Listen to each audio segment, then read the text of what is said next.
Good evening. Hello, Kody. This is Elizabeth with CBN 700 Club. How is quarantine life going there in San Antonio?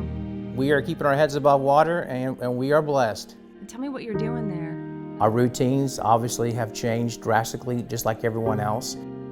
When I go to the grocery store, I've got gloves, I've got a face mask. When I come home, I walk in the laundry room through the garage, I drop all my clothes, I put in the washer, and I go right up there and have a shower.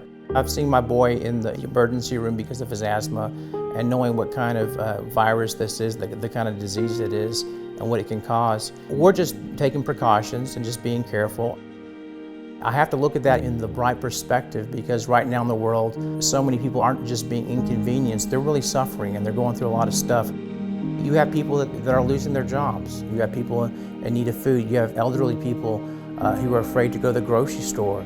There's a lot of lonely people out there, and we're just trying to be intentional and go out of our ways to care for people and let them know that we all understand, we're all in this together. Something that I've started back recently is just driving by people's houses, dropping off a goodie bag on our doorstep, and just standing back by the road and just talking to people, checking on people. I'm reaching out more. I'm making contact I might not have otherwise done. As we go through a crisis, we have the time now to really think about life and think about what's important. And I think that's what's happening in our world around us. We're starting to ask ourselves, what's really important in life?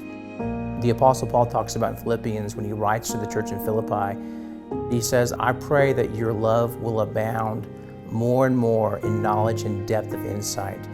And I believe right now that God is trying to stretch us. He's trying to get us to be creative and be intentional about loving people, because that's the biggest call that God has for our hearts and for our lives. When the church relies on God, it only makes the church stronger. It doesn't break down, it doesn't fall apart. It just grows and spreads and gets stronger. And that's because people are relying on the power of the Holy Spirit and depending on God and really trying to share and to show God's love in this time more than ever. Jesus said that you're going to have trouble in this world, but he wants to change our perspective to see that we have a greater hope that's going to last forever with God in heaven. Thank you, Kody. Thank you so much for calling.